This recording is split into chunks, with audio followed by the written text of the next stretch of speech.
İsa Mesih Hudayın sözü durmuş coşkunu İsa Mesih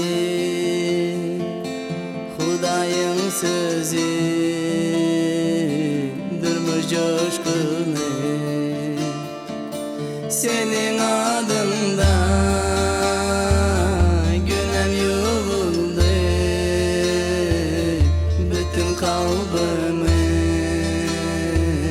sana tapşırdım Senin adında günem yuvuldu bütün kalbimi sana tapşırdım Salam mehriban ildeşler. Hoş geldiniz bizim şugunki ayallar programmamıda. Men sizin şugunki programma koşulup bilýäniňizde öğrenşat. Geçen gepleşigimizde biz İsa Mesih'in doğulan günü barada gurrun edip geçtik. Hem şeyle hem men size Matta kitabının 1. babından 18-25 ayetlerine İsa Mesih'in doğuluşu baradaky käbir faktlara sizin bilen seredip geçtim. Şuunki gepleşigimi men ýene de Matta kitabının 2. babının 1-23 ayetleri bilen dowam etmekçi. Täbäbi bize şol İsa Mesih'in doğuluşu baradaky Hudaýyň sözüne aýdylýan faktlary bilmeklik gaty wajyp. Bizim töweremizdekiler şol İsa'nın doğuluşy hakykatmy ýa-da däl diýip sorana biz olara Hudaýyň mukaddes sözüne görä jogap berip bilýär. Men şoň üçin hem size şu ýerde berilýän ayetleri ýazyp almaga sizi ruhlandyrýan öz defteriňizde şu ýerdäki ayetleri hem bellikleri ýazyp bilersiňiz. Matta 2. bab 1-23 ayetler. Münejjimler gündogurdan gelýär. İsa Herod padşanyň döwrüne Ýahudanyň Beytullahym şäherine eneden doguldy. Şonda münejjimler gündogurdan Ýerusalime gelip Ýahudalaryň padşasy bolup dogulan nirede? Biz onun doğuluş yıldızyny gördük we onu secde etmäge geldik diýdiler. Herod padşa muny eşitenne onun öýüdi de tutuş Ýerusalim halky da galagoplyga düşdi. Ol ähli ýolbaşy ruhanylary, Towrat mugallimlerini ýygnap, olardan Mesih'in nirede dogulmalydygy hakynda sorady. Olar şeýle jogap berdiler. Ol Ýahudadaky Beytullahym şäherine dogulmaly. Täbäbi peýgamber şeýle ýazypdyr. Emma sen ey Yahuda ýurdundaky Beytullahym, Yahuda hökümdarlarynyň arasynda asla kiçisi dälsiň sen. Çünki senden bir hökümdar çykar. Halkym Israýlyň çopany bolar. Ondan Herod münejjimleri gidilin çağırıp olardan ýyldynyň haçan görnendigi barada jekmejek sorady. Herod, barıň, çağı barada habaryň anygyna ýetin. Ony tapan badyňyda maňa habar berin. Menem barıp ona secde etjek diýip olary Beytullahama iýerdi. Olar padşany diňläp ýola düşdiler.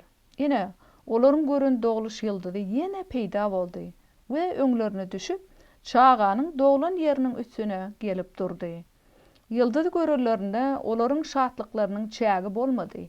Olar öýe girip çağı bilen ejesi Meryemi gördüler. Şonda diýdi çöküp ona secde etdiler de hadinalaryny açyp altyn, hoşboy, tütetgiler we mür togat berdiler. Herodyň ýanyna gaýdyp barmalyk hakda düş arkaly duýduruş berilen soň münejjimler öz ýurtlaryna başga ýol bilen gaýtdylar. Münejjimler gidenden soň Rabbiň bir periştesi ýüzüň duýşuna girip, "Tur, çağı bilen ejesini al da müsüre gaç. Özüm habar berýänçem şol ýerde gal." Täbäbi Herod çağany öldürmek üçin onun gözlegine çykmakçy bolýar diýdi.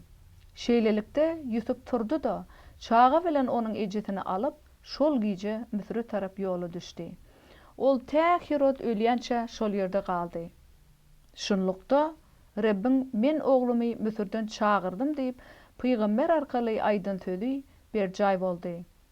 Münejjimleriň aldanyny bilip Herod gahar gadaba mündi.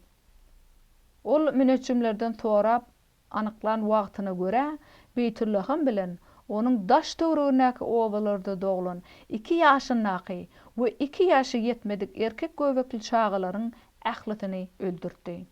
Şeydip Yermeye peygamberin şu aydarları berjay boldy. Ramadan bir ses eşdildi.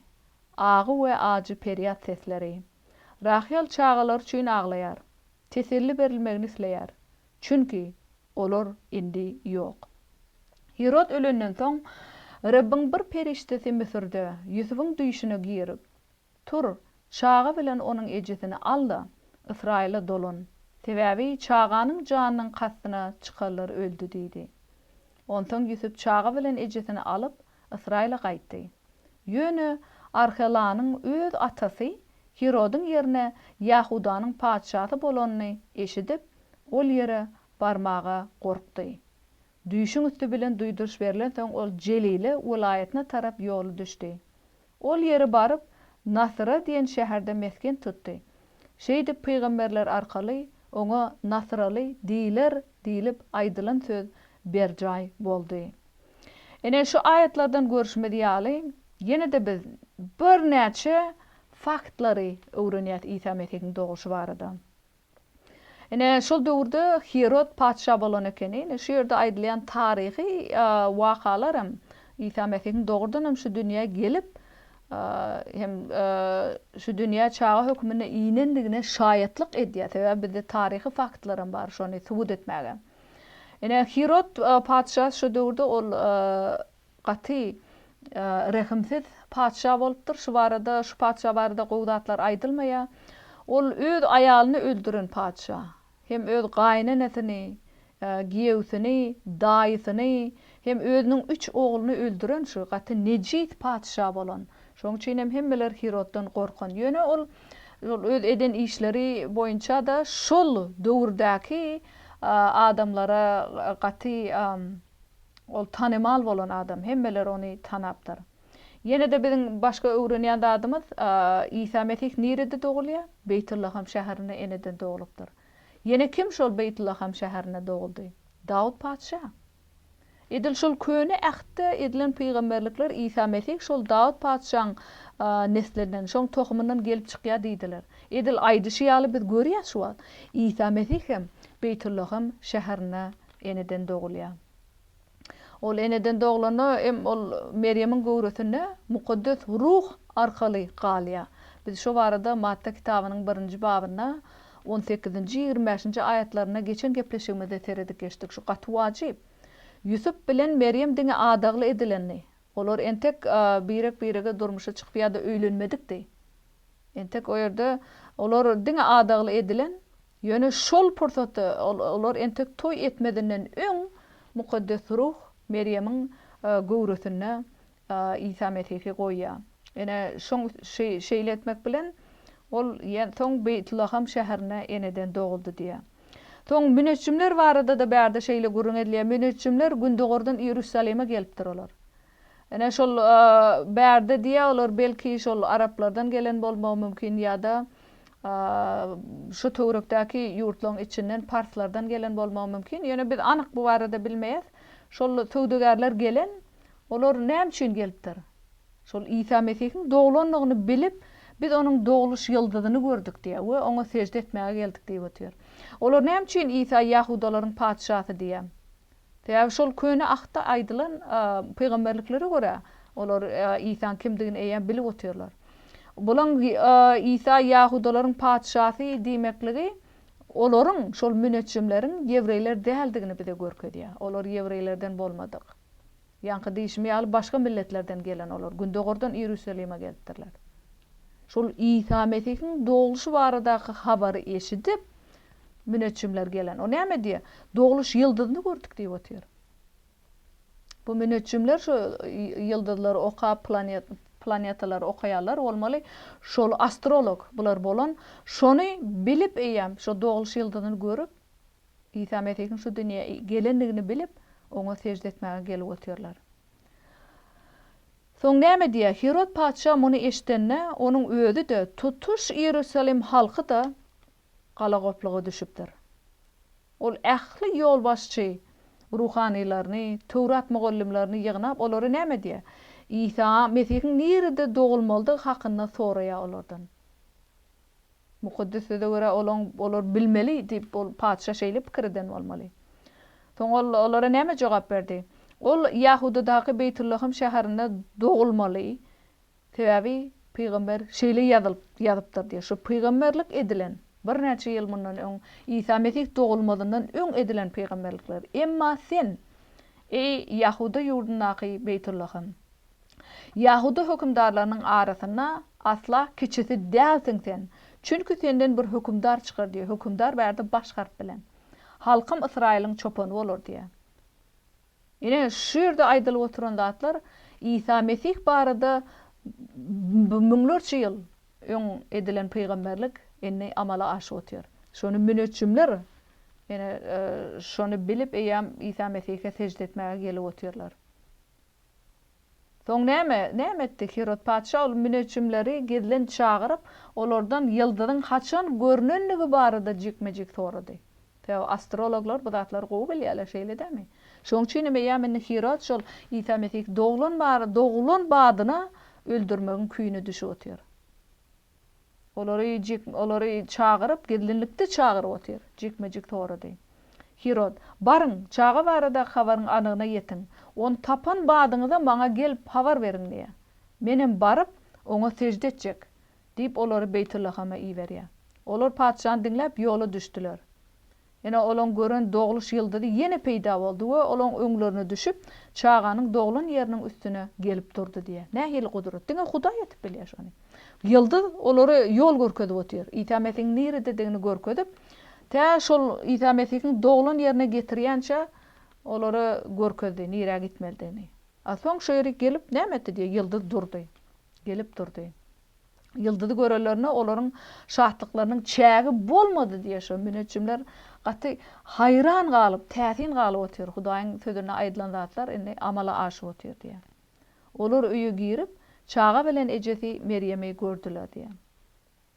Soň näme etdi? Olar diýdi çöküp, oňa secde etdiler-de, hazinalaryny açyp, altyn hoşboý tütetgiler hem mör sogat berdiler. Ene bu döwürde şu ýerde agdalýan zatlar en gymmat bahaly sogatlar bolan.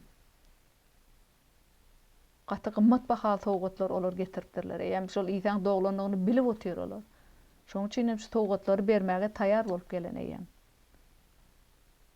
Anyk fakt, İsa Mesih'in doguşy barada anyk fakt berdi. Herodun ýanyna gaýdyp barmalyk hakda düş arkaly duýduruş berilen soň, münetçimler öz ýurtlaryna başga ýol bilen gaýtdylar diýe. Näme üçin? Täze olar Herod paçaň İsa Mesih'i öldürmegini islemediler.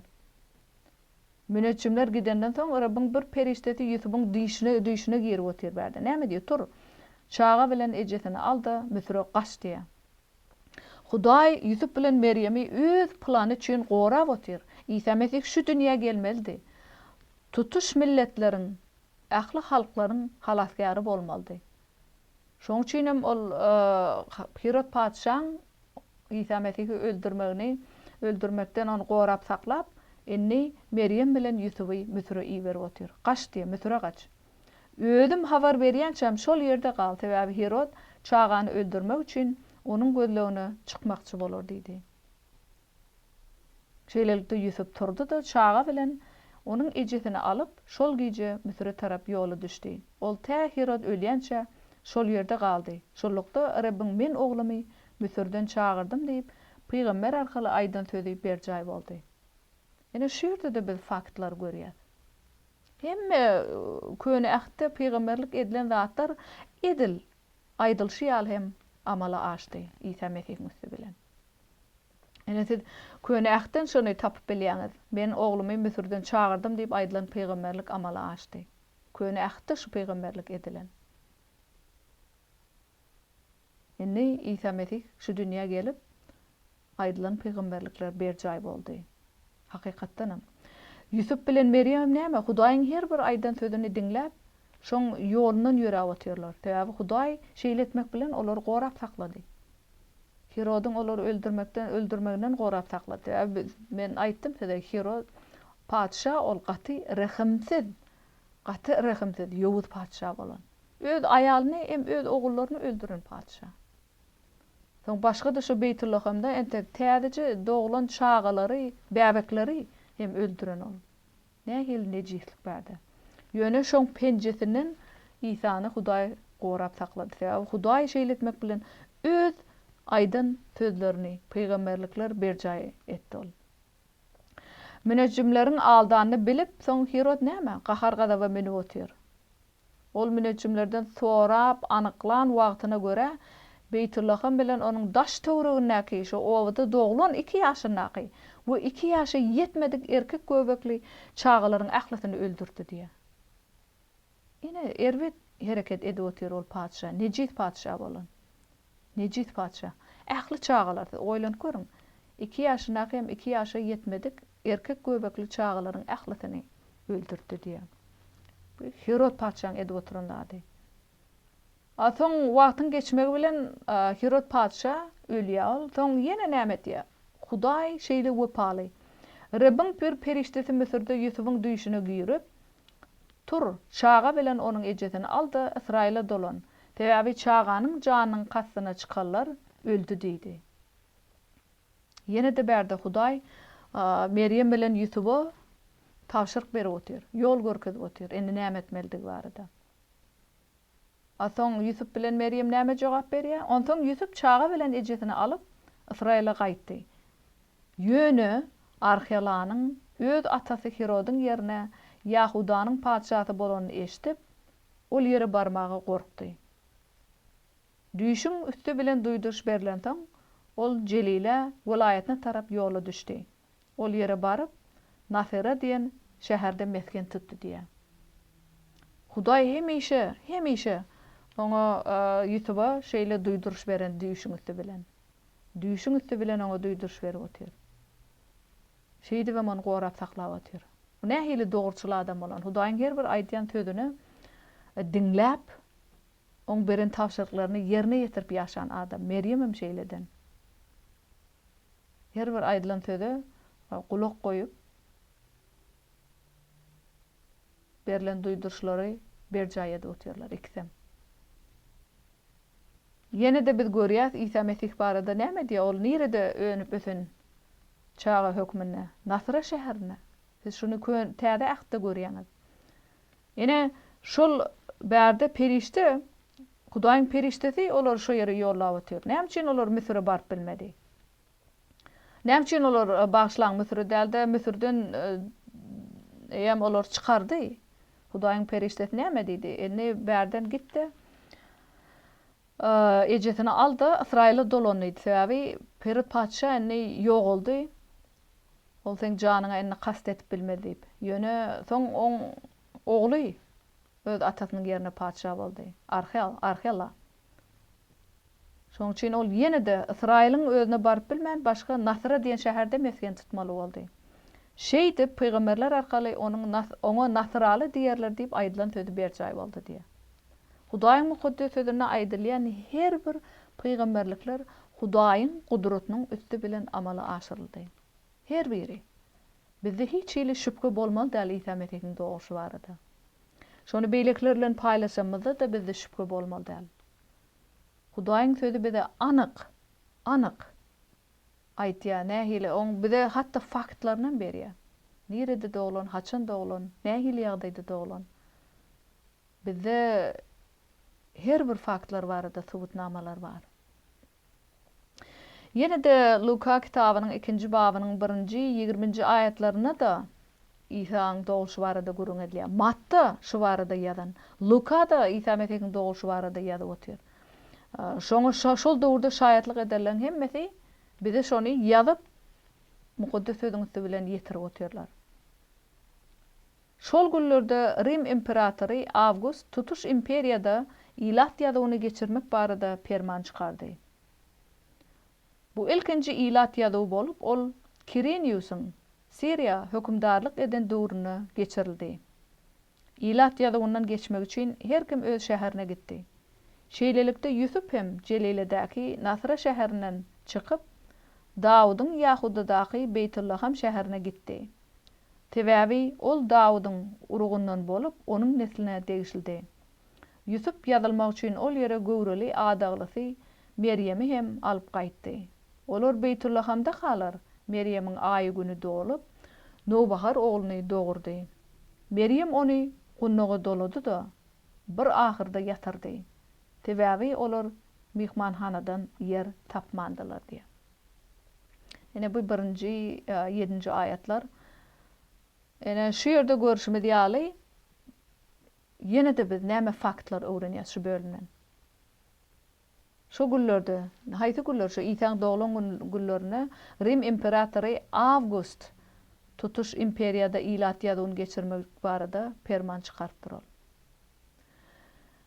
Şol Rim imperatory August barada gowdatlar eşitýär, oň döwrüne rahatlyk bolan döwür, uruş bolmadyk döwür. Ine şol döwürde ilat ýadyny geçirilip otyr. Geçirmek barada ol ferman çykartdyr. Her bir grajdan ilat ýadyny bolmaly diýen. Ine bu ilkinji ilat ýadyny bolan ekeni. Ol haçan geçirilipdir şol ilkinji ilat ýadyny? Kirenius'un Siriya hökümdarlygydan döwrüne geçirilen.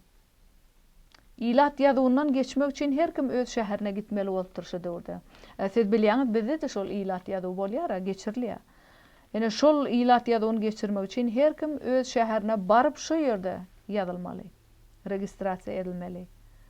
Şeýlelikde Yusuf hem Jeliledäki Nasra şäherinden çykyp Dawudyň Ýahudadaky Beytüllaham şäherine gitdi. Sebäbi ol Dawudyň urugundan bolup onuň nesline degişildi diýär. Ene wajib faktlar berdi. İlat ýadyny geçirilip otýşy döwürde. Yusuf näme üçin Beytüllaham şäherine gidipdir? Sebäbi ol Dawud paşaň neslinden gelip çykan.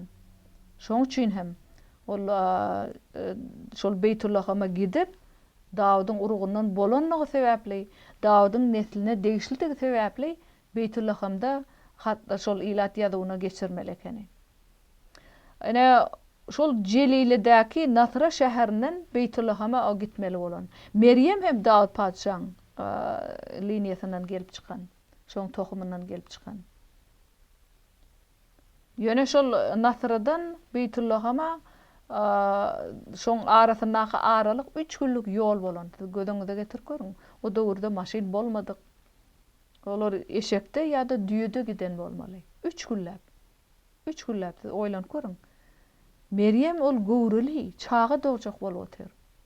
Şol pursatyň içinde de şol ilat ýadyny geçirmek üçin olar Nasradan Beytüllahama 3 günläp eşekde ýa-da düýede ýol ýören bolmaly. Biz näme ulananyny biz bilmeýäs ýöne şoň aralygy 3 günlük aralyk bolan, 3 günlük ýol bolan. Baran wadyna da İsa Mesih dogulup otyr şu ýerde. Oýlanyp görüň, nähili kyn oňa bolan bolmaly. 3 günläp ýolda bolmak, çağı dowjak bolup otyr. Ýöne olar şonda da Hudaýyň tawşyryklaryny berjaýatlar. Şeýle hem öz ýurdunaky baş tutularyň hem tawşyryklaryny berjaýadyp ýaşan bularyň eksem hakyky, hakykatyň tarapdary bolup ýaşan adamlar. Grajdan hökümine öz borçlaryny berjaýadan. Öz borçlaryny berjaýadan. Biziň her birimiz İsa Mesih'deki iman etýärler hökümine Hudaýyň öňündäki buyruklarymyzy berjaý etmeli. Şeýle hem öz döwletimiziň biziň üstümizden goýan baş tutularynyň buyruklaryny hem grajdanlar hökümine biz berjaý etmeli şonu. Sebäbi Hudaý biziň üstümizden baş tutullar goýýar. Biz olara hormat goýmaly, tawşyryklary berjaý etmeli. Olaň tawşyryklary şol Hudaýyň sözüne gabat gelmeli ýöne. Ene soň şeýle ýagdaýda olar bärik ilat ýadyny üçin geldiler.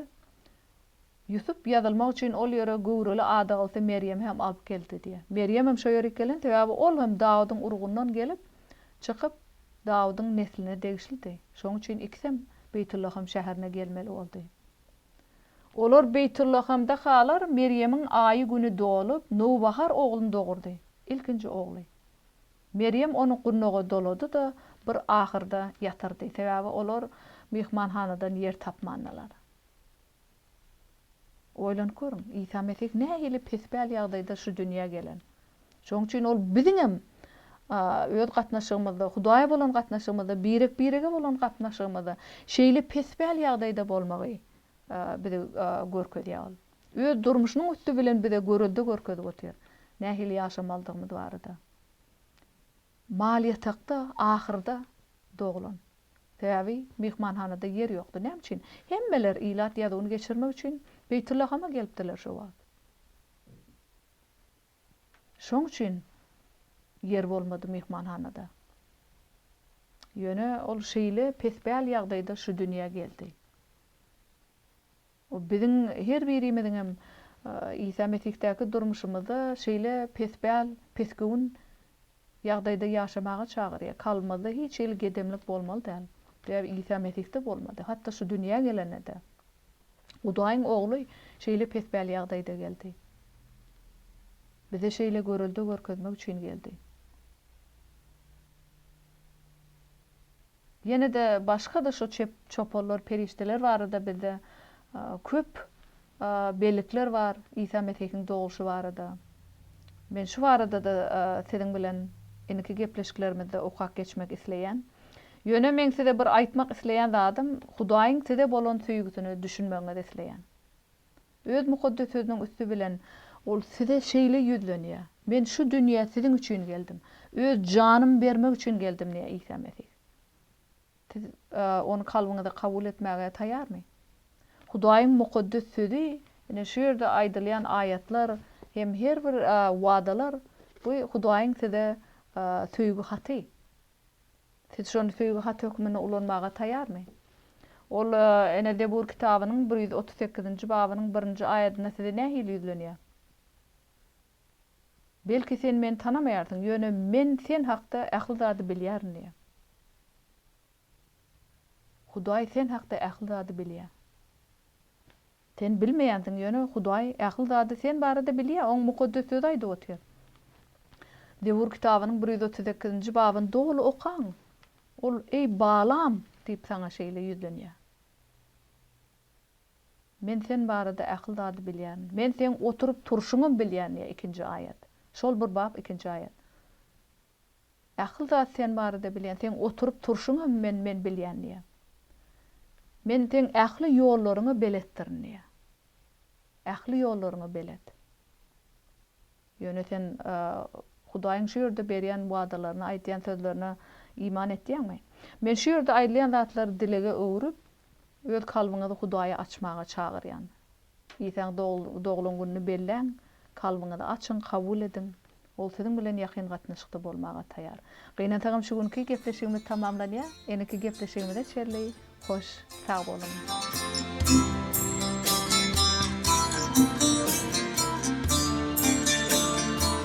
Senin adında günem yolunu, bütün kalbimi sana tapşır.